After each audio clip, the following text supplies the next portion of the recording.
Chapter 37 युक्ति। Arrow उत्तरी दिशा में प्रतीक्षा कर रहे अपने चिंतित गार्ड के पास वापस नहीं गया, इसके बजाय उसने उन्हें आगे आने का इशारा किया। एडवर्ड ने तुरंत पीछे हटना शुरू कर दिया। उसने मेरी और एम्मेट की बांह खींच ली। हम तेजी से पीछे की ओर बढ़े, अपनी निगाहें आगे बढ़ते खतरे पर बनाए रखीं। जेकब धीरे धीरे पीछे हटा, उसके कंधों पर फर सीधा खड़ा था और उसने एरो पर अपने नुकीले दांत दिखाए। जब हम पीछे हटे तो रेनेस्मी ने उसकी पूंछ के सिरे को पकड़ लिया। उसने उसे पट्टे की तरह पकड़ रखा था, जिससे वह हमारे साथ रहने को मजबूर हो गया। हम अपने परिवार के पास उसी समय पहुंचे जब काले लबादों ने एरो को फिर से घेर लिया था। अब उनके और हमारे बीच केवल 50 गज की दूरी थी, जिसे हम में से कोई भी व्यक्ति कुछ ही सेकंड में पार कर सकता था। कैयस ने तुरंत एरो से बहस शुरू कर दी। आप इस बदनामी को कैसे बर्दाश्त कर सकते हैं? हम इस तरह के एक जघन्य अपराध के सामने, इस तरह के हास्यास्पद धोखे से ढके हुए, यहाँ नपुंसक बनकर क्यों खड़े हैं? उसने अपनी भुजाओं को अपनी बगलों में मजबूती से पकड़ रखा था, उसके हाथ पंजों में मुड़े हुए थे। मुझे आश्चर्य हुआ कि उसने अपनी राय साझा करने के लिए एरो को क्यों नहीं छुआ। क्या हम पहले से ही उनके रैंकों में विभाजन देख रहे थे? क्या हम इतने भाग्यशाली हो सकते हैं? क्योंकि यह सब सच है, एरो ने उसे शांति से बताया। इसका हर शब्द। देखिए कितने गवाह इस बात का सबूत देने के लिए तैयार खड़े हैं कि उन्होंने इस चमत्कारी बच्ची को इतने कम समय में बढ़ते और परिपक्व होते देखा है, जितने समय से वे उसे जानते हैं। उन्होंने उसकी नसों में बहते खून की गर्माहट को महसूस किया है। एरो का इशारा एक तरफ अमुन से दूसरी तरफ सियोभान तक फैल गया। कैयस ने एरो के शांत शब्दों पर अजीब तरह से प्रतिक्रिया व्यक्त की। गवाहों के उल्लेख पर थोड़ा सा चौंक गया। उसके चेहरे से गुस्सा गायब हो गया, उसकी जगह एक ठंडी गन्ना ने ले ली। उसने वोल्टुरी गवाहों की ओर एक ऐसे भाव से देखा जो अस्पष्ट रूप से घबराया हुआ लग रहा था। मैंने भी गुस्साई भीड़ पर नजर डाली और तुरंत समझ गया कि अब यह वर्णन लागू नहीं होता। कार्रवाई के लिए उन्माद भ्रम में बदल गया था। भीड़ में फुसफुसाहट भरी बातचीत चल रही थी क्योंकि वे इस बात को समझने की कोशिश कर रहे थे। क्या हुआ था? कैयस गहरी सोच में डूबा हुआ था। उसकी अटकलें मेरे सुलगते गुस्से की आग को और भड़का रही थीं, साथ ही मुझे चिंतित भी कर रही थीं। क्या होगा अगर गार्ड फिर से किसी अदृश्य संकेत पर काम करें, जैसा कि उन्होंने अपने मार्च में किया था? बेचैनी से मैंने अपनी ढाल का निरीक्षण किया। ये पहले की तरह ही अभेद्य लग रही थी। मैंने इसे अब एक कम चौड़े गुंबद में मोड़ दिया जो हमारी कंपनी के ऊपर फैला हुआ था। मैं अपने परिवार और दोस्तों के खड़े होने के स्थान पर प्रकाश की तेज किरणों को महसूस कर सकता था। प्रत्येक की अपनी अलग अलग खुशबू थी जिसे मैं अभ्यास के साथ पहचान सकता था। मैं एडवर्ड को पहले से ही जानता था, उसका रंग उन सभी में सबसे चमकीला था। चमकते हुए धब्बों के आसपास की अतिरिक्त खाली जगह मुझे परेशान कर रही थी। ढाल के लिए कोई भौतिक अवरोध नहीं था, और अगर कोई प्रतिभाशाली वोल्टुरी इसके नीचे आ जाता तो ये किसी और की रक्षा नहीं करता, सिवाय मेरे। मैंने अपने माथे पर सिलवट महसूस की जब मैंने लोचदार कवच को बहुत सावधानी से खींचा। कार्लिसल सबसे आगे था। मैंने ढाल को इंच पीछे खींचा, जितना संभव हो सके उसे उसके शरीर पर लपेटने की कोशिश की। मेरी ढाल सहयोग करना चाहती थी, यह उसके आकार को गले लगाती थी। जब कार्लिसले तान्या के करीब खड़ा होने के लिए एक तरफ खिसका तो इलास्टिक उसके साथ खींच गई, उसकी चिंगारी की ओर खींच गई। मोहित होकर मैंने कपड़े के और धागे खींचे और उसे हर उस चमकती हुई आकृति के चारों ओर खींचा जो मेरा मित्र या सहयोगी थी। ढाल स्वेच्छा से उनसे चिपकी रही। जैसे जैसे वे आगे बढ़े, वह भी हिलती रही। केवल एक सेकंड ही बीता था। कैयस अभी भी विचार विमर्श कर रहा था। वेवुल्फ, वो अंत में बड़बड़ाया। अचानक घबराहट के साथ मुझे एहसास हुआ कि ज्यादातर वेवुल्फ असुरक्षित थे। मैं उन तक पहुंचने ही वाला था कि मुझे एहसास हुआ कि अजीब तरह से मैं अभी भी उनकी चिंगारी महसूस कर सकता था। उत्सुकता से मैंने ढाल को और भी कस दिया, जब तक कि अमुन और केबी हमारे समूह के सबसे दूर के छोर पर भेड़ियों के साथ बाहर नहीं थे। एक बार जब वे दूसरी तरफ पहुंच गए तो उनकी रोशनी गायब हो गई। वे अब उस नए अर्थ में मौजूद नहीं थे, लेकिन भेड़िए अभी भी चमकदार लपटे थे, या बल्कि उनमें से आधे थे। मैं फिर से बाहर की ओर बढ़ा, और जैसे ही सैम कवर के नीचे आया, सभी भेड़िए फिर से चमकदार चिंगारी बन गए। उनके दिमागों का आपस में जुड़ाव मेरी कल्पना से कहीं ज्यादा रहा होगा। अगर अल्फा मेरी ढाल के अंदर था, तो उनके दिमागों का बाकी हिस्सा भी उसके दिमाग की तरह ही सुरक्षित था। भाई, एरो ने कयस के कथन का उत्तर पीड़ा भरी नजर से दिया। क्या तुम उस गठबंधन की भी रक्षा करोगे, एरो? कयस ने पूछा। चंद्रमा के बच्चे समय की शुरुआत से ही हमारे कट्टर दुश्मन रहे हैं। हमने यूरोप और एशिया में उन्हें लगभग विलुप्त होने तक शिकार किया है। फिर भी कार्लिसले इस विशाल आक्रमण के साथ एक परिचित संबंध को प्रोत्साहित करता है। इसमें कोई संदेह नहीं कि वह हमें उखाड़ फेंकने का प्रयास कर रहा है। अपनी विकृत जीवन शैली की बेहतर सुरक्षा के लिए। एडवर्ड ने जोर से अपना गला साफ किया और कयस ने उसे घूर कर देखा। एरो ने अपना एक पतला, नाजुक हाथ अपने चेहरे पर रखा, जैसे कि वह दूसरे प्राचीन के लिए शर्मिंदा था। कयस, अभी दिन का मध्यकाल है, एडवर्ड ने इशारा किया। उसने जेकब की ओर इशारा किया। ये स्पष्ट रूप से चंद्रमा के बच्चे नहीं हैं। इनका दुनिया के दूसरी ओर के तुम्हारे शत्रुओं से कोई संबंध नहीं है। तुम यहाँ म्यूटेंट्स का प्रजनन करते हो, कयस ने उस पर थूका। एडवर्ड का जबड़ा कभी कसता तो कभी खुलता, फिर उसने समान भाव से उत्तर दिया, वे वेयरवुल्फ भी नहीं हैं। अगर तुम्हें मेरी बात पर विश्वास नहीं है तो एरो तुम्हें सब कुछ बता सकता है। वेयरवुल्फ नहीं। मैंने जेकब की ओर आश्चर्य से देखा। उसने अपने विशाल कंधों को उठाया और उन्हें नीचे गिरा दिया, एक झटका। उसे भी नहीं पता था कि एडवर्ड किस बारे में बात कर रहा था। प्रिय कयस, अगर तुमने मुझे अपने विचार बताए होते तो मैं तुम्हें चेतावनी देता कि इस मुद्दे पर जोर मत दो, एरो ने बड़बड़ाते हुए कहा। हालांकि ये जीव खुद को वेयरवुल्फ समझते हैं, लेकिन ये नहीं हैं। इनके लिए ज्यादा सटीक नाम शेप शिफ्टर होगा। भेड़िए के रूप का चुनाव पूरी तरह से संयोग था। पहला बदलाव होने पर यह भालू, बाज या तेंदुआ हो सकता था। इन जीवों का वास्तव में चंद्रमा के बच्चों से कोई लेना देना नहीं है। उन्हें ये हुनर बस अपने पिता से विरासत में मिला है। यह आनुवंशिक है कि वे दूसरों को संक्रमित करके अपनी प्रजाति को जारी नहीं रखते हैं, जैसा कि सच्चे वेयरवुल्फ करते हैं। कयस ने एरो को चिढ़कर देखा और कुछ ऐसा महसूस किया जैसे कि वो विश्वासघात का आरोप लगा रहा हो। उन्होंने स्पष्ट शब्दों में कहा, वे हमारा रहस्य जानते हैं। एडवर्ड इस आरोप का जवाब देने के लिए तैयार था, लेकिन एरो ने तेजी से बात की। वे हमारी अलौकिक दुनिया के प्राणी हैं, भाई। शायद हमसे भी ज्यादा गोपनीयता पर निर्भर हैं, वे शायद ही हमें उजागर कर सकें। सावधानी से, कयस। दिखावटी आरोपों से हमें कुछ हासिल नहीं होता। कयस ने गहरी सांस ली और सिर हिलाया। उन्होंने एक दूसरे को लंबी, महत्वपूर्ण नजरों से देखा। मुझे लगा कि एरो के सावधानीपूर्वक शब्दों के पीछे का निर्देश मुझे समझ में आ गया है। झूठे आरोप दोनों पक्षों के गवाहों को समझाने में मदद नहीं कर रहे थे। एरो कयस को अगली रणनीति पर आगे बढ़ने के लिए आगाह कर रहा था। मुझे आश्चर्य हुआ कि क्या दो प्राचीनों के बीच स्पष्ट तनाव के पीछे का कारण कयस की अपने विचारों को एक स्पर्श के साथ साझा करने की अनिच्छा ये थी कि कयस को शो की उतनी परवाह नहीं थी जितनी एरो को थी। क्या कयस के लिए आने वाला नरसंहार एक बेदाग प्रतिष्ठा से कहीं ज्यादा जरूरी था? मैं मुखबिर से बात करना चाहता हूँ, कयस ने अचानक घोषणा की और अपनी तीखी नज़र इरीना पर घुमा दी। इरीना कयस और एरो की बातचीत पर ध्यान नहीं दे रही थी। उसका चेहरा पीड़ा से तमतमा रहा था। उसकी आंखें अपनी बहनों पर टिकी थीं, जो मरने के लिए कतार में खड़ी थीं। उसके चेहरे पर साफ दिख रहा था कि अब उसे पता चल गया था कि उसका आरोप पूरी तरह से झूठा था। इरीना, कयस चिल्लाया, उसे संबोधित करने से नाखुश।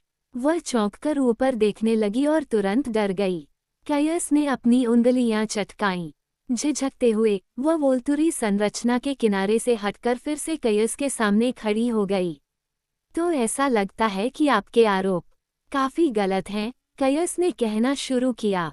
तान्या और केट उत्सुकता से आगे झुक गईं। मुझे खेद है, इरीना फुसफुसाते हुए बोली। मुझे ये सुनिश्चित करना चाहिए था कि मैं क्या देख रही थी, लेकिन मुझे इसका कोई अंदाजा नहीं था। उसने इशारा करते हुए कहा, असहाय होकर हमारी दिशा में। प्रिय कयस, क्या तुम उससे यह उम्मीद कर सकते हो कि वह एक पल में इतनी अजीब और असंभव बात का अनुमान लगा लेगी? इरो ने पूछा। हम में से कोई भी यही अनुमान लगा सकता था। कयस ने इरो को चुप कराने के लिए उसकी ओर अपनी उंगलियां हिलाईं। हम सभी जानते हैं कि तुमने गलती की है, उसने तीखी आवाज में कहा। मैं तुम्हारी मंशा के बारे में बात करना चाहता था। इरीना ने घबराहट में उसके आगे बोलने का इंतजार किया और फिर दोहराया, मेरी प्रेरणाएं। हाँ, सबसे पहले उन पर जासूसी करने के लिए आया था। इरीना शब्द सुनकर चौंक गई। आप कुलिन परिवार से नाखुश थे, है न? उसने अपनी दुखी आंखें कार्लिसले के चेहरे की ओर घुमाईं। मैं थी, उसने स्वीकार किया। क्योंकि? कयस ने पूछा। क्योंकि वेयरवुल्फ ने मेरे दोस्त को मार डाला, उसने फुसफुसाते हुए कहा। और कलन मुझे उसका बदला लेने नहीं देंगे। आकार बदलने वाले, इरो ने धीरे से सुधार किया। कयस ने संक्षेप में कहा, अतः कुलेन ने हमारे ही जैसे लोगों के विरुद्ध, यहाँ तक कि एक मित्र के विरुद्ध भी, आकार परिवर्तकों का पक्ष लिया। मैंने एडवर्ड को दबी हुई आवाज में घृणा भरी आवाज निकालते हुए सुना। कयस अपनी सूची में निशान लगा रहा था और ऐसे आरोप की तलाश कर रहा था जो उस पर टिक जाए। इरीना के कंधे अकड़ गए। मैंने भी ऐसा ही देखा था। कयस ने फिर से इंतजार किया और फिर पूछा, यदि आप शेप शिफ्टर्स और कलेन्स के खिलाफ उनके कार्यों का समर्थन करने के लिए औपचारिक शिकायत करना चाहते हैं तो अब समय है।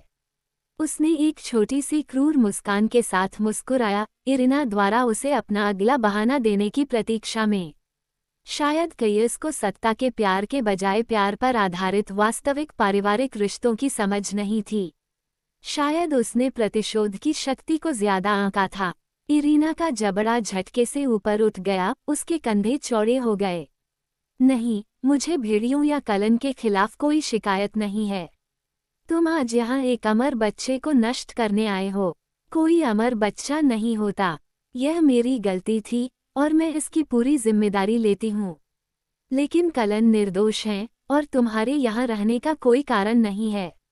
मुझे बहुत खेद है, उसने हमसे कहा और फिर उसने अपना चेहरा वोल्टुरी गवाहों की ओर मोड़ लिया। कोई अपराध नहीं हुआ। तुम्हारे यहाँ रहने का कोई वैध कारण नहीं है। जब वह बोल रही थी तो कयस ने अपना हाथ उठाया और उसके हाथ में एक अजीब सी धातु की वस्तु थी, जो नक्काशीदार और अलंकृत थी। यह एक संकेत था। प्रतिक्रिया इतनी तेज थी कि जब ये हुआ तो हम सभी अचंभित होकर देखते रहे। प्रतिक्रिया करने का समय मिलने से पहले ही यह खत्म हो गया। वोल्टुरी के 3 सैनिक आगे की ओर कूद पड़े और इरीना उनके भूरे लबादों से पूरी तरह छिप गई। उसी क्षण एक भयानक धातु की चीख सुनाई दी। समाशोधन के माध्यम से कयस ग्रे हाथापाई के केंद्र में फिसल गया और चौंकाने वाली चीख की आवाज चिंगारी और लपटों की एक चौंकाने वाली ऊपर की ओर बौछार में फट गई। सैनिक अचानक नरक से पीछे हट गए, तुरंत गार्ड की बिल्कुल सीधी रेखा में अपनी जगह पर वापस आ गए। कयस इरीना के जलते हुए अवशेषों के पास अकेला खड़ा था। उसके हाथ में पकड़ी धातु की वस्तु अभी भी चिता में ज्वाला की मोटी धार फेंक रही थी। एक हल्की क्लिकिंग ध्वनि के साथ कयस के हाथ से निकलती आग गायब हो गई। वोल्टुरी के पीछे खड़े गवाहों के समूह में एक अजीब सी चीख गूंज उठी। हम इतने भयभीत थे कि कोई आवाज भी नहीं कर सकते थे। ये जानना एक बात थी कि मौत भयंकर, अजेय गति से आ रही थी, इसे घटित होते देखना दूसरी बात थी। कयस ने ठंडी मुस्कान के साथ कहा, अब उसने अपने कामों की पूरी जिम्मेदारी ले ली है। उसकी नज़र हमारी अग्रिम पंक्ति पर पड़ी और उसकी नज़र तान्या और केट के जमे हुए शरीर पर पड़ी। उस पल मुझे समझ में आ गया कि कयस ने कभी भी सच्चे परिवार के बंधनों को कम नहीं आंका था। यही चाल थी। वह इरीना की शिकायत नहीं चाहता था, वह उसकी अवज्ञा चाहता था।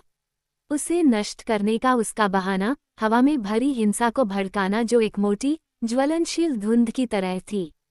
उसने माचिस फेंकी थी। इस शिखर सम्मेलन की तनावपूर्ण शांति पहले से ही एक तनी हुई रस्सी पर लटके हाथी से भी ज्यादा अस्थिर थी।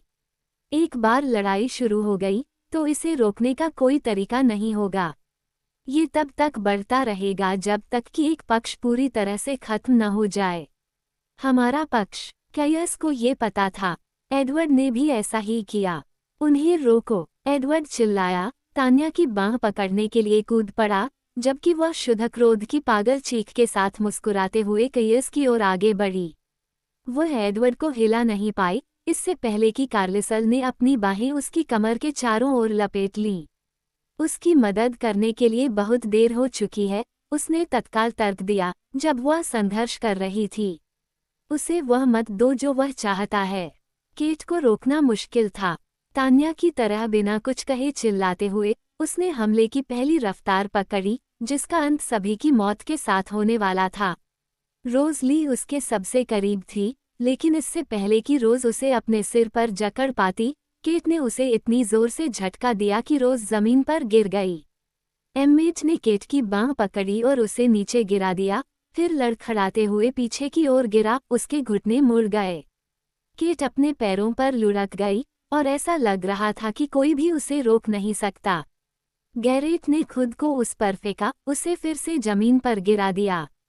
उसने अपनी बाहें उसके चारों ओर बांध ली, अपने हाथों को अपनी कलाइयों के चारों ओर बांध लिया। मैंने देखा कि जब उसने उसे झटका दिया तो उसका शरीर ऐंठ गया।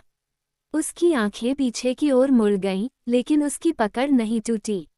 ज़फरीना, एडवर्ड चिल्लाया। केट की आंखें खाली हो गईं और उसकी चीखें कराह में बदल गईं। तान्या ने संघर्ष करना बंद कर दिया। मुझे मेरी दृष्टि वापस दे दो, तान्या ने फुसफुसाते हुए कहा। हताश होकर, लेकिन पूरी संवेदनशीलता के साथ, जो मैं संभाल सकता था, मैंने अपने दोस्तों की चिंगारियों के खिलाफ अपनी ढाल को और भी कड़ा कर दिया। इसे केट से सावधानीपूर्वक पीछे हटाते हुए गैरेट के चारों ओर रखने की कोशिश की, जिससे उनके बीच एक पतली त्वचा बन गई। और फिर गैरेट ने फिर से खुद पर नियंत्रण कर लिया और केट को बर्फ पर पकड़ लिया। अगर मैं तुम्हें ऊपर जाने दूं, तो क्या तुम मुझे फिर से नीचे गिरा दोगी, केटी? उसने फुसफुसाते हुए कहा। वह अभी भी अंधाधुंध तरीके से हाथ पैर मारते हुए जवाब में गुर्राए। मेरी बात सुनो, तान्या, केट, कार्लिसले ने धीमी लेकिन तीव्र फुसफुसाहट में कहा। बदला अब उसकी मदद नहीं करता। इरिना नहीं चाहेगी कि तुम इस तरह अपना जीवन बर्बाद करो। सोचो कि तुम क्या कर रहे हो। अगर तुम उन पर हमला करोगे तो हम सब मर जाएंगे। तान्या के कंधे दुख से झुक गए और वह सहारे के लिए कार्लिसल की तरफ झुक गई। केट आखिरकार शांत हो गई। कार्लिसल और गैरेट ने बहनों को सांत्वना देना जारी रखा, जो इतने जरूरी थे कि सांत्वना जैसे नहीं लग रहे थे। और मेरा ध्यान फिर से उन घूरने वाले लोगों के वजन पर चला गया जो हमारे अराजकता के पल को दबा रहे थे। अपनी आंखों के कोनों से मैं देख सकता था कि एडवर्ड और कार्लिसले और गैरेट के अलावा बाकी सभी लोग भी फिर से सतर्क थे। सबसे भारी नज़र कैयस की थी, जो बर्फ में केट और गैरेट को गुस्से से भरे अविश्वास से घूर रहा था। इरू उन्हीं दोनों को देख रहा था, उसके चेहरे पर अविश्वास की भावना सबसे प्रबल थी। वह जानता था कि केट क्या कर सकती है। उसने एडवर्ड की यादों के जरिए उसकी शक्ति को महसूस किया था। क्या उसे समझ में आया कि अब क्या हो रहा था? क्या उसने देखा कि मेरी ढाल की ताकत और सूक्ष्मता एडवर्ड की समझ से कहीं ज्यादा बढ़ गई थी? या क्या उसने सोचा कि गैरेट ने अपनी प्रतिरक्षा का अपना तरीका सीख लिया है? वोल्टूरी गार्ड अब अनुशासित रूप से सावधान की मुद्रा में खड़े नहीं थे, वे आगे की ओर झुके हुए थे तथा हमारे हमला करते ही जवाबी हमला करने की प्रतीक्षा कर रहे थे। उनके पीछे 43 गवाहों ने बहुत अलग भावों के साथ देखा, जो उन्होंने समाशोधन में प्रवेश करते समय पहने थे। भ्रम संदेह में बदल गया था। इरिना के बिजली की गति से विनाश ने उन सभी को हिला दिया था। उसका अपराध क्या था? कैयस ने अपने जल्दबाजी भरे कृत्य से ध्यान हटाने के लिए जिस तत्काल हमले की उम्मीद की थी, उसके बिना वोल्टूरी गवाहों को यह सवाल ही रह गया कि आखिर यहाँ क्या हो रहा था। इरो ने तेजी से पीछे देखा, जबकि मैं देख रहा था। उसके चेहरे पर झुंझलाहट की एक झलक दिखी। दर्शकों की उसकी जरूरत बुरी तरह से उल्टी पड़ गई थी। मैंने स्टीफन और व्लादिमीर को एरो की परेशानी पर प्रसन्नतापूर्वक एक दूसरे से कुछ बुदबुदाते हुए सुना। एरो को अपनी सफ़ेद टोपी को बचाने की चिंता थी, जैसा कि रोमानियन कहते थे। लेकिन मुझे विश्वास नहीं था कि वोल्तुरी अपनी प्रतिष्ठा बचाने के लिए हमें शांति से छोड़ देंगे। हमारे साथ काम खत्म करने के बाद निश्चित रूप से वे इस उद्देश्य के लिए अपने गवाहों का कत्ल कर देंगे। मुझे उन अजनबियों के लिए एक अजीब, अचानक दया महसूस हुई जिन्हें वोल्तुरी ने हमें मरते हुए देखने के लिए लाया था। डेमेट्री भी उनका तब तक शिकार करेगा जब तक वे खत्म नहीं हो जाते। जेकब और रानेस्मी के लिए, एलिस और जैस्पर के लिए, एलिस्टेयर के लिए और इन अजनबियों के लिए जो नहीं जानते थे कि आज उन्हें क्या कीमत चुकानी पड़ेगी, डेमेट्री को मरना ही था। एरो ने कयस के कंधे को हल्के से छुआ। इरीना को इस बच्चे के खिलाफ झूठी गवाही देने के लिए दंडित किया गया है। तो यह उनका बहाना था। वह आगे बोला, शायद हमें वापस उस मामले पर लौटना चाहिए। कयस सीधा हो गया और उसकी अभिव्यक्ति इतनी कठोर हो गई कि उसे पढ़ना मुश्किल हो गया। वह आगे की ओर देखता रहा, उसे कुछ भी दिखाई नहीं दिया। उसका चेहरा मुझे अजीब तरह से एक ऐसे व्यक्ति की याद दिलाता था जिसे अभी अभी पता चला था कि उसे पदावनत कर दिया गया है। एरो आगे बढ़ गया। रेनाटा, फेलिक्स और डेमेट्री स्वचालित रूप से उसके साथ आगे बढ़ रहे थे। पूरी जानकारी के लिए, उन्होंने कहा, मैं आपके कुछ गवाहों से बात करना चाहता हूँ। प्रक्रिया आप जानते हैं। उन्होंने हाथ हिलाकर टाल दिया। एक साथ दो चीजें हुईं। कयस की नज़र एरो पर टिकी हुई थी और फिर से वही क्रूर मुस्कान लौट आई। और एडवर्ड ने फुफकारते हुए कहा, उसके हाथ मुट्ठियों में इस कदर कस गए कि ऐसा लग रहा था कि उसकी अंगुलियों की हड्डियां उसकी हीरे जैसी सख्त त्वचा को चीर देंगी।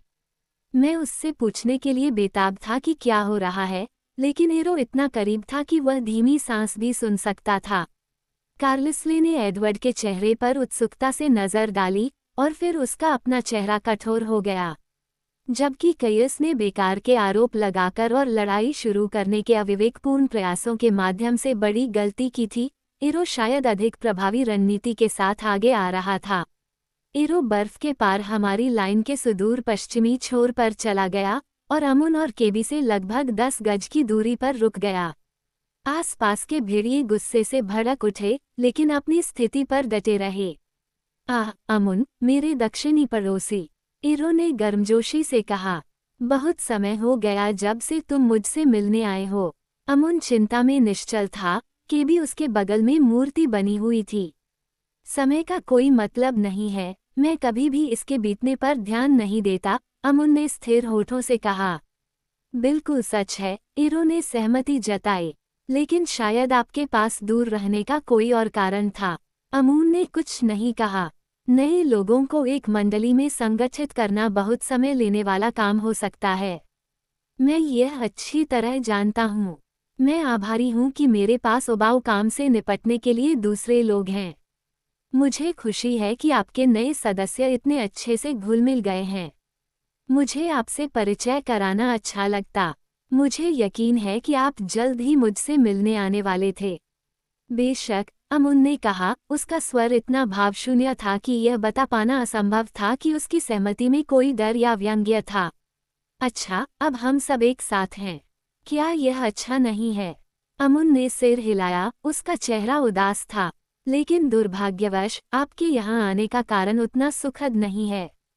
कार्लिसले ने आपको गवाही देने के लिए बुलाया है। हाँ, और तुमने उसके लिए क्या गवाही दी? अमुन ने उसी ठंडे भावहीन भाव से कहा, मैंने प्रश्नगत बच्ची को देखा है। ये लगभग तुरंत ही स्पष्ट हो गया था कि वो अमर बच्ची नहीं थी। शायद हमें अपनी शब्दावली को परिभाषित करना चाहिए, एरो ने बीच में टोकते हुए कहा, अब जबकि नए वर्गीकरण होने लगे हैं। अमर बच्चे से आपका मतलब निश्चित रूप से एक मानव बच्चे से है जिसे काट लिया गया था और इस तरह वह पिशाच में बदल गया था। हाँ, मेरा यही मतलब था। आपने बच्चे के बारे में और क्या देखा? वही बातें जो तुमने एडवर्ड के मन में देखी होंगी, कि बच्ची जैविक रूप से उसकी है, कि वह बड़ी होती है, कि वह सीखती है। हाँ हाँ, एरो ने कहा, उसके अन्यथा मिलनसार स्वर में अधीरता का संकेत था। लेकिन विशेष रूप से यहाँ अपने कुछ हफ्तों में आपने क्या देखा? अमुन का माथा सिकुड़ गया। वह बड़ी हो जाती है। जल्दी से, इरो मुस्कुराया। और क्या आप मानते हैं कि उसे जीने दिया जाना चाहिए? मेरे होठों से एक फुफकार निकली और मैं अकेला नहीं था। हमारी लाइन में आधे पिशाचों ने मेरे विरोध को दोहराया। यह आवाज़ हवा में लटकी हुई क्रोध की एक धीमी सी झनकार थी। घास के मैदान के उस पार वोल्टुरी के कुछ गवाहों ने वही आवाज़ निकाली। एडवर्ड पीछे हट गया और उसने मेरी कलाई पर एक संयमित हाथ लपेट दिया। इरो ने शोर की ओर नहीं देखा, लेकिन अमुन ने बेचैनी से चारों ओर देखा। उन्होंने कहा, मैं निर्णय देने नहीं आया हूँ। इरो हल्के से हंसा, बस आपकी राय है। अमुन की थोड़ी ऊपर उठी। मुझे बच्ची में कोई खतरा नहीं दिखता। वह जितनी तेजी से बढ़ती है, उससे कहीं ज्यादा तेजी से सीखती है। इरो ने सोचते हुए सिर हिलाया। एक क्षण बाद वह मुड़ गया। आरो, अमुन ने पुकारा। इरो ने पलटकर कहा, हाँ दोस्त, मैंने अपनी गवाही दे दी है। अब मेरा यहाँ कोई काम नहीं है। मैं और मेरा साथी अब विदा लेना चाहते हैं। इरो ने गर्मजोशी से मुस्कुराते हुए कहा, बेशक, मुझे बहुत खुशी है कि हम थोड़ी देर बातचीत कर पाए, और मुझे यकीन है कि हम जल्द ही फिर से मिलेंगे। अमुन के होंठ एक कसी हुई रेखा की तरह थे जब उसने एक बार अपना सिर झुकाया, मुश्किल से छिपे खतरे को स्वीकार करते हुए। उसने केबी की बांह को छुआ और फिर वे दोनों तेजी से घास के मैदान के दक्षिणी किनारे पर भाग गए और पेड़ों में गायब हो गए। मुझे पता था कि वे बहुत लंबे समय तक भागना बंद नहीं करेंगे। इरो हमारी लाइन की लंबाई के साथ पूर्व की ओर वापस जा रहा था, उसके गार्ड तनाव में थे। जब वह सियोभान के विशाल रूप के सामने पहुंचा तो वह रुक गया। नमस्ते, प्रिय सियोभान, तुम हमेशा की तरह बहुत प्यारी हो। सियोभान ने अपना सिर झुकाकर प्रतीक्षा की। और तुम? उसने पूछा, क्या तुम मेरे सवालों का जवाब उसी तरह दोगे जैसे अमुन ने दिया है? मैं ऐसा करूंगा, सियोभान ने कहा, लेकिन मैं शायद थोड़ा और जोड़ूंगा। रेनेस्मी सीमाओं को समझती है। वह मनुष्यों के लिए कोई खतरा नहीं है, वह हमसे बेहतर तरीके से घुल मिल जाती है। वो किसी भी तरह के जोखिम का कारण नहीं बनती है। क्या आप किसी के बारे में नहीं सोच सकते? इरो ने गंभीरता से पूछा। एडवर्ड ने गुर्राहट के साथ कहा, उसके गले में एक धीमी सी फटने वाली आवाज गूंजी। कयस की धुंधली लाल आंखें चमक उठीं। रेनाटा सुरक्षात्मक भाव से अपने स्वामी की ओर बढ़ी, और गैरेट ने केट को एक कदम आगे बढ़ने के लिए स्वतंत्र कर दिया।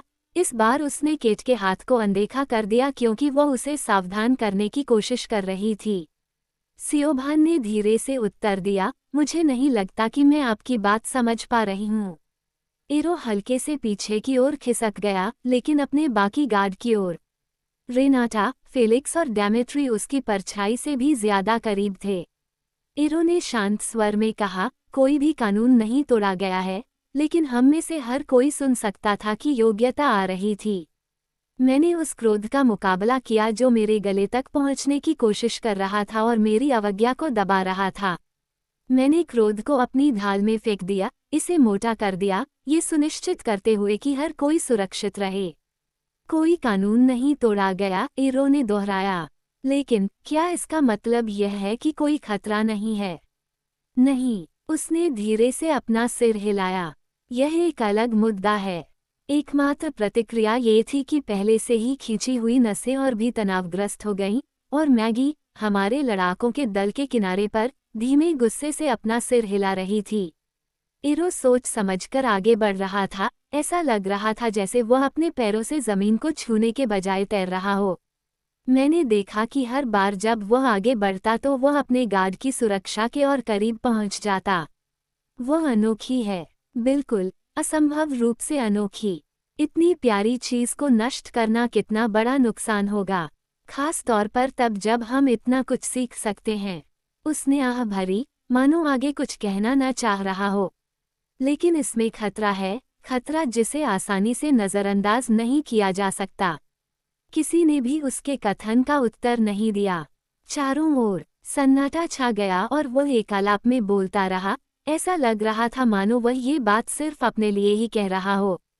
ये कितनी विडंबना है कि जैसे जैसे मनुष्य आगे बढ़ रहे हैं, जैसे जैसे विज्ञान में उनका विश्वास बढ़ रहा है और वे अपनी दुनिया को नियंत्रित कर रहे हैं, हम खोज से उतने ही अधिक मुक्त होते जा रहे हैं। फिर भी जैसे जैसे हम अलौकिक में उनके अविश्वास से और अधिक मुक्त होते जा रहे हैं, वे अपनी तकनीकों में इतने मजबूत होते जा रहे हैं कि अगर वे चाहें तो वास्तव में हमारे लिए खतरा पैदा कर सकते हैं, यहाँ तक कि हम में से कुछ को नष्ट भी कर सकते हैं। हजारों हजारों सालों से हमारी गोपनीयता वास्तविक सुरक्षा से ज्यादा सुविधा और सहजता का विषय रही है। इस पिछली कच्ची क्रोधित सदी ने ऐसे शक्तिशाली हथियारों को जन्म दिया है जो अमर प्राणियों को भी खतरे में डाल देते हैं। अब हमारी स्थिति सिर्फ मिथक के रूप में सच में इन कमजोर प्राणियों से हमारी रक्षा करती है जिनका हम शिकार करते हैं। यह अद्भुत बच्ची, उसने अपना हाथ हथेली से नीचे की ओर उठाया जैसे कि उसे रनस्मी पर रखना चाहता हो, हालांकि अब वह उससे 40 गज की दूरी पर था, लगभग वोल्तुरी संरचना के भीतर। फिर से अगर हम उसकी क्षमता को जान पाते, पूरी तरह से निश्चितता के साथ जानते कि वो हमेशा उस अस्पष्टता के भीतर छिपी रह सकती है जो हमें बचाती है, लेकिन हम कुछ नहीं जानते कि वह क्या बनेगी। उसके अपने माता पिता उसके भविष्य के डर से ग्रस्त हैं। हम नहीं जान सकते कि वो बड़ी होकर क्या बनेगी। वह रुका, पहले हमारे गवाहों को देखा और फिर सार्थक रूप से अपने स्वयं को देखा। उसकी आवाज़ उसके शब्दों से फटी हुई आवाज़ की अच्छी नकल कर रही थी। अपने गवाहों को देखते हुए वह फिर बोला, केवल ज्ञात ही सुरक्षित है, केवल ज्ञात ही सहनीय है, अज्ञात एक भेद्यता है। कायस की मुस्कान और अधिक गहरी हो गई। तुम पहुंच रहे हो, एरो, कार्लिसले ने उदास स्वर में कहा। शांति, दोस्त, एरो मुस्कुराया। उसका चेहरा उतना ही दयालु था, उसकी आवाज़ उतनी ही कोमल थी जितनी हमेशा थी। हमें जल्दबाजी नहीं करनी चाहिए, हमें इसे हर तरफ से देखना चाहिए। क्या मैं विचार करने के लिए कोई पक्ष प्रस्तुत कर सकता हूँ? गैरेट ने एक कदम आगे बढ़ते हुए समान स्वर में निवेदन किया। घुमंतु, एरो ने अनुमति में सिर हिलाते हुए कहा। गैरेट की थोड़ी ऊपर उठी। उसकी नज़र घास के मैदान के अंत में जमा भीड़ पर केंद्रित थी और उसने वोल्टुरी गवाहों से सीधे बात की। उन्होंने कहा, मैं कार्लिसले के अनुरोध पर अन्य लोगों की तरह यहाँ गवाह बनने आया हूँ। बच्चे के मामले में अब ये निश्चित रूप से आवश्यक नहीं है। हम सभी जानते हैं कि वह क्या है। मैं कुछ और देखने के लिए रुका था। उसने अपनी उंगली सतर्क पिशाचों की ओर घुमाई।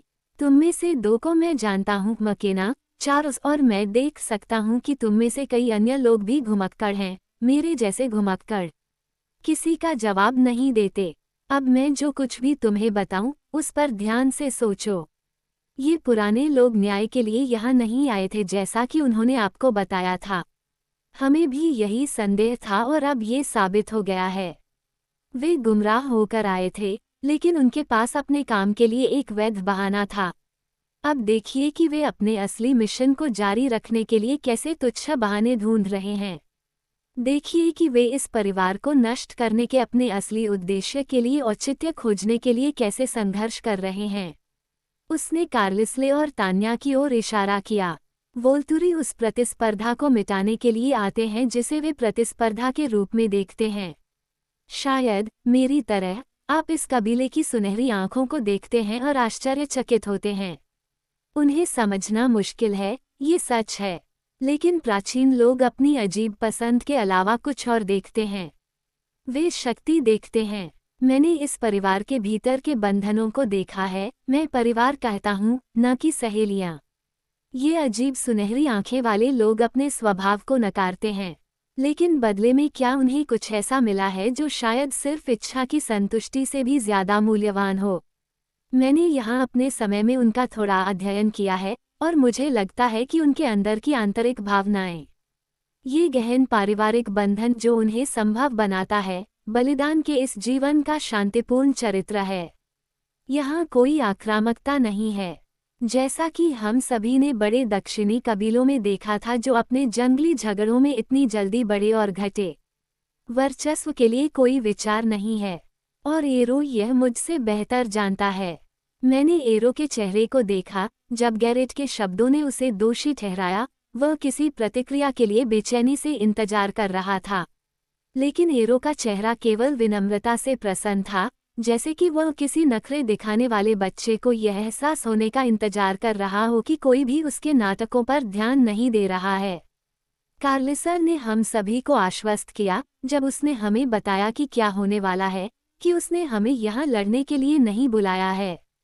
ये गवाह, गैरेट ने सियोभान और लियाम की ओर इशारा किया, साक्ष्य देने के लिए सहमत हुए, अपनी उपस्थिति से वोल्टुरी की प्रगति को धीमा करने के लिए, ताकि कार्लिसल को अपना मामला पेश करने का मौका मिल सके। लेकिन हम में से कुछ लोग सोच रहे थे, उसकी आंखें एलिजार के चेहरे पर चमक उठीं, क्या कार्लिसले के पक्ष में सत्य होना तथाकथित न्याय को रोकने के लिए पर्याप्त होगा?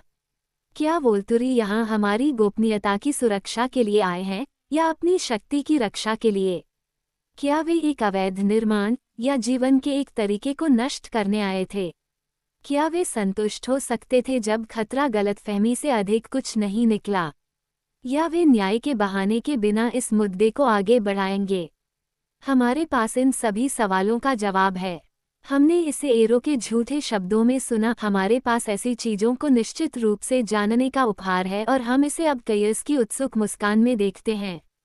उनका पहरा सिर्फ एक नासमझ हथियार है, जो उनके मालिकों के वर्चस्व की खोज में एक उपकरण है। तो अब और भी सवाल हैं, ऐसे सवाल जिनका जवाब तुम्हें देना होगा। खाना बदोशों, तुम पर कौन शासन करता है? क्या तुम अपनी इच्छा के अलावा किसी और की इच्छा का पालन करते हो? क्या तुम अपना रास्ता चुनने के लिए स्वतंत्र हो, या वोल्टुरी तय करेगा कि तुम कैसे जीना चाहते हो? मैं गवाही देने आया हूँ। मैं लड़ने के लिए रुका हूँ। वोल्टुरी को बच्चे की मौत की कोई परवाह नहीं है। वे हमारी स्वतंत्र इच्छा की मृत्यु चाहते हैं। फिर वह प्राचीनों की ओर मुड़ा। तो आओ, मैं कहता हूँ, चलो अब और झूठा तर्क नहीं सुनते। अपने इरादों में ईमानदार रहो जैसे हम अपने इरादों में ईमानदार होंगे। हम अपनी आज़ादी की रक्षा करेंगे। तुम उस पर हमला करोगे या नहीं? अभी चुनो और इन गवाहों को यहाँ बहस किए जाने वाले असली मुद्दे को देखने दो। एक बार फिर उसने वोल्टुरी गवाहों की ओर देखा, उसकी आंखें हर चेहरे को टटोल रही थीं। उनके शब्दों की ताकत उनके हाव भाव में स्पष्ट थी। आप हमारे साथ शामिल होने पर विचार कर सकते हैं। अगर आपको लगता है कि वोल्टुरी आपको ये कहानी बताने के लिए जीवित रहने देगा, तो आप गलत। हम सब नष्ट हो सकते हैं, उसने कंधे उचकाए, लेकिन फिर शायद नहीं। शायद हम जितना वे जानते हैं, उससे कहीं ज्यादा बराबरी पर हैं। शायद वोल्टुरी को आखिरकार अपना मुकाबला मिल गया है। मैं तुमसे ये वादा करता हूँ, हालांकि अगर हम गिरते हैं, तो तुम भी गिरोगे। उन्होंने अपने गर्मागरम भाषण का अंत गेट की ओर पीछे हटकर और फिर हमले के लिए तैयार होकर अर्ध उठकर आगे की ओर खिसक कर किया। एरो मुस्कुराया। बहुत सुंदर भाषण, मेरे क्रांतिकारी दोस्त। गैरेट हमले के लिए तैयार रहा। क्रांतिकारी, वह गुर्राया। मैं किसके खिलाफ विद्रोह कर रहा हूँ, मैं पूछ सकता हूँ? क्या तुम मेरे राजा हो? क्या तुम चाहते हो कि मैं तुम्हें भी तुम्हारे चापलूस गार्ड की तरह मास्टर कहूँ? शांति, गैरेट, एरो ने सहनशीलता से कहा। मेरा मतलब सिर्फ आपके जन्म के समय के बारे में था। मैं समझता हूँ कि आप अभी भी एक देशभक्त हैं। गैरेट ने गुस्से से पलटकर देखा। चलो अपने गवाहों से पूछते हैं, एरो ने सुझाव दिया। हम अपना निर्णय लेने से पहले उनके विचार सुने। हमें बताओ, दोस्तों, और उसने लापरवाही से हमारी ओर पीठ फेरी, कुछ गज की दूरी पर अपने घबराए हुए पर्यवेक्षकों की भीड़ की ओर बढ़ा जो अब जंगल के किनारे और भी करीब मंडरा रहे थे। आप इस सब के बारे में क्या सोचते हैं? मैं आपको आश्वस्त कर सकता हूँ कि बच्चा वह नहीं है जिसका हमें डर था। क्या हम जोखिम उठाएं और बच्चे को जीवित रहने दें? क्या हम उनके परिवार को सुरक्षित रखने के लिए अपनी दुनिया को खतरे में डालें? या क्या ईमानदार गैरेट को इसका अधिकार है? क्या आप हमारे अचानक प्रभुत्व की खोज के खिलाफ लड़ाई में उनका साथ देंगे? गवाहों ने सावधानी से उसके चेहरे पर नजर डाली। एक छोटे कद की काले बालों वाली महिला अपने बगल में खड़े काले गोरे पुरुष को कुछ देर तक देखती रही। क्या यही हमारे लिए एकमात्र विकल्प है? उसने अचानक पूछा। उसकी नजर एरो पर वापस लौट आई। तुम्हारे साथ सहमत हूँ या तुम्हारे खिलाफ लड़ें? बिल्कुल नहीं, सबसे आकर्षक मकेन्ना, इरो ने कहा। भयभीत लग रहा था कि कोई भी इस निष्कर्ष पर पहुंच सकता है। आप शांति से जा सकते हैं, बेशक, जैसा कि अमुन ने किया, भले ही आप परिषद के फैसले से असहमत हों। मकेन्ना ने फिर से अपने साथी के चेहरे की ओर देखा और उसने धीरे से सिर हिला दिया। हम यहाँ लड़ाई के लिए नहीं आए हैं। वह रुकी, सांस छोड़ी, फिर बोली, हम यहाँ गवाही देने आए हैं। और हमारी गवाही यह है कि ये दोषी परिवार निर्दोष है। गैरेट ने जो कुछ भी दावा किया है, वह सब सच है। इरो ने दुखी होकर कहा, मुझे खेद है कि आप हमें इस नज़र से देखते हैं, लेकिन हमारे काम की प्रकृति ऐसी ही है। ये वह नहीं है जो मैं देखता हूँ, बल्कि वह है जो मैं महसूस करता हूँ।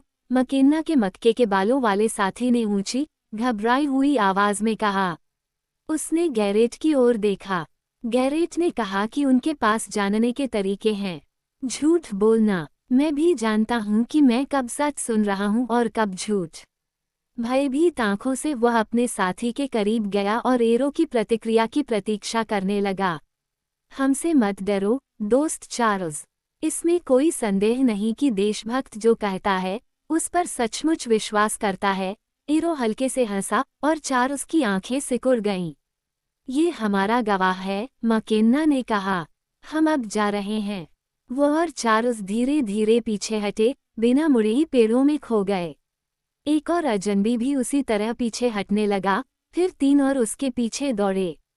मैंने उन 37 पिशाचों का मूल्यांकन किया जो वहां रह गए थे। उनमें से कुछ इतने भ्रमित लग रहे थे कि उन्हें बाहर निकालना मुश्किल था। लेकिन उनमें से अधिकांश इस टकराव की दिशा के बारे में बहुत अधिक जागरूक थे। मैंने अनुमान लगाया कि वे ये जानने के पक्ष में आगे बढ़ने का प्रयास कर रहे थे कि उनका पीछा कौन करेगा। मुझे यकीन था कि एरो ने भी वही देखा जो मैंने देखा था।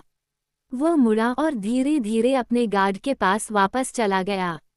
वह उनके सामने रुका और उन्हें स्पष्ट आवाज में संबोधित किया। उन्होंने कहा, हमारे पास संख्या बल कम है, प्यारे लोगों। हम किसी बाहरी मदद की उम्मीद नहीं कर सकते। क्या हमें खुद को बचाने के लिए इस सवाल को अनसुलझा ही छोड़ देना चाहिए? नहीं, गुरुजी, वे एक स्वर में फुसफुसाए। क्या हमारे विश्व की सुरक्षा के लिए हम में से कुछ लोगों को खोना उचित है? हाँ, उन्होंने सांस लेते हुए कहा। हमें डर नहीं है। एरो मुस्कुराया और अपने काले कपड़े पहने साथियों की ओर मुड़ा। भाइयों, एरो ने गंभीरता से कहा, यहाँ विचार करने के लिए बहुत कुछ है। आइए हम परामर्श करें, कयस ने उत्सुकता से कहा। आइए हम परामर्श करें, मार्कस ने उदासीन स्वर में दोहराया। एरो ने फिर से हमारी ओर पीठ कर ली और दूसरे प्राचीनों की ओर मुंह कर लिया। उन्होंने हाथ मिलाकर काले आवरण वाला त्रिकोण बना लिया। जैसे ही एरो का ध्यान मौन परामर्श में लगा, उनके 2 और गवाह चुपचाप जंगल में गायब हो गए। मुझे उम्मीद थी कि उनकी खातिर वे जल्दी से चले जाएंगे। बस यही था। सावधानी से मैंने रेनेस्मी की बाहों को अपनी गर्दन से ढीला किया। तुम्हें याद है मैंने तुमसे क्या कहा था? उसकी आंखों में आंसू भर आए, लेकिन उसने सिर हिलाया। मैं तुमसे प्यार करती हूँ, उसने फुसफुसाते हुए कहा। एडवर्ड अब हमें देख रहा था, उसकी पुखराज जैसी आंखें बड़ी हो गई थीं। जेकब अपनी बड़ी काली आंखों के कोने से हमें घूर रहा था।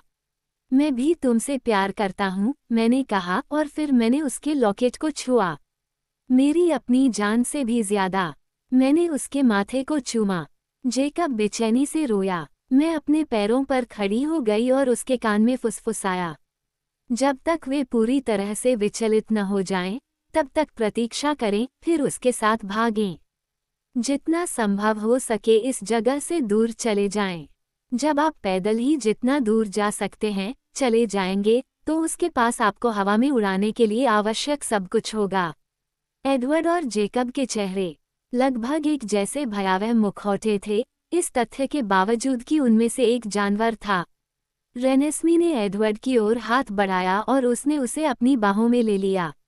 उन्होंने एक दूसरे को कसकर गले लगा लिया। यही वह बात है जो तुमने मुझसे छुपाई थी, उसने उसके सिर के ऊपर से फुसफुसाया। रोसे, मैंने सांस ली। एलिस, मैंने सिर हिलाया। उसका चेहरा समझ और दर्द से तमतमा उठा। क्या मेरे चेहरे पर भी यही भाव थे जब मैंने आखिरकार एलिस के सुरागों को एक साथ जोड़ दिया था? जेकब चुपचाप गुर्रा रहा था, एक धीमी सी खरखराहट जो एक म्याऊं की तरह समान और अखंड थी। उसकी थोड़ी सख्त हो गई थी और उसकी दांत उजागर। एडवर्ड ने रानेस्मी के माथे और दोनों गालों को चूमा, फिर उसने उसे जेकब के कंधे पर उठा लिया। वह तेजी से उसकी पीठ पर चढ़ गई, अपने आप को उसके बालों की मुट्ठी भर मदद से अपनी जगह पर खींच लिया और खुद को आसानी से उसके विशाल कंधों के बीच की खाई में फिट कर लिया। जेकब मेरी ओर मुड़ा, उसकी भावपूर्ण आंखें पीड़ा से भरी थीं, उसकी गड़गड़ाहट अभी भी उसकी छाती में गूंज रही थी। तुम ही एकमात्र ऐसे व्यक्ति हो जिस पर हम उसे भरोसा कर सकते हैं, मैंने उससे धीरे से कहा। अगर तुम उससे इतना प्यार नहीं करते तो मैं ये कभी बर्दाश्त नहीं कर पाती। मुझे पता है कि तुम उसकी रक्षा कर सकते हो, जेकब। वो फिर से रोया और अपना सिर मेरे कंधे से टकराने लगा। मुझे पता है, मैंने फुसफुसाते हुए कहा। मैं भी तुमसे प्यार करता हूँ, जैक। तुम हमेशा मेरे सबसे अच्छे आदमी रहोगे। एक बेसबॉल के आकार का आंसू उसकी आंख के नीचे लाल लाल बालों में लुढ़क गया। एडवर्ड ने अपना सिर उसी कंधे पर टिकाया जहां उसने रेनेस्मी को बिठाया था। अलविदा, जेकब, मेरे भाई, मेरे बेटे। बाकी लोग विदाई के दृश्य से अनजान नहीं थे। उनकी आंखें खामोश काले त्रिकोण पर टिकी थीं, लेकिन मैं बता सकता था कि वे सुन रहे थे। तो क्या कोई उम्मीद नहीं है? कार्लिसले ने फुसफुसाते हुए कहा। उसकी आवाज में कोई डर नहीं था, बस दृढ़ संकल्प और स्वीकृति थी। बिल्कुल उम्मीद है, मैंने जवाब में कहा। ये सच भी हो सकता है, मैंने खुद से कहा। मैं सिर्फ अपना भाग्य जानता हूँ। एडवर्ड ने मेरा हाथ थाम लिया। उसे पता था कि वह भी इसमें शामिल है। जब मैंने अपनी किस्मत बताई तो इसमें कोई शक नहीं था कि मेरा मतलब हम दोनों से था। हम पूरे के सिर्फ आधे हिस्से थे। मेरे पीछे एस्मे की सांसें उखड़ी हुई थीं। वह हमारे पास से गुजरी, हमारे चेहरे को छूते हुए कार्लिसले के पास खड़ी हो गई और उसका हाथ थाम लिया। अचानक हम चारों ओर से अलविदा और आई लव यू कहने वालों से घिर गए। अगर हम इस स्थिति से बच गए, गैरेट ने केट से फुसफुसाते हुए कहा, मैं तुम्हारे साथ कहीं भी चलूंगा, महिला। अब वो मुझे बताता है, वह बुदबुदाए। रोसेली और एम्मेट ने शीघ्रता से लेकिन जोश से चुंबन किया। टिया ने बेंजामिन के चेहरे को सहलाया। उसने भी खुशी से मुस्कुराते हुए उसका हाथ पकड़ा और अपने गाल पर रख लिया। मैंने प्यार और दर्द के सभी भाव नहीं देखे। मैं अपनी ढाल के बाहरी हिस्से पर अचानक से दबाव पड़ने से विचलित हो गया था। मैं नहीं बता सकता था कि यह कहाँ से आया था, लेकिन ऐसा लगा कि यह हमारे समूह, खासकर सियोभान और लियाम के किनारों पर था। दबाव से कोई नुकसान नहीं हुआ और फिर यह चला गया। परामर्श देने वाले प्राचीन लोगों के शांत, स्थिर स्वरूप में कोई परिवर्तन नहीं हुआ था। लेकिन शायद कोई संकेत था जो मैं चूक गया था। तैयार हो जाओ, मैंने दूसरों से फुसफुसाते हुए कहा। ये शुरू हो रहा है।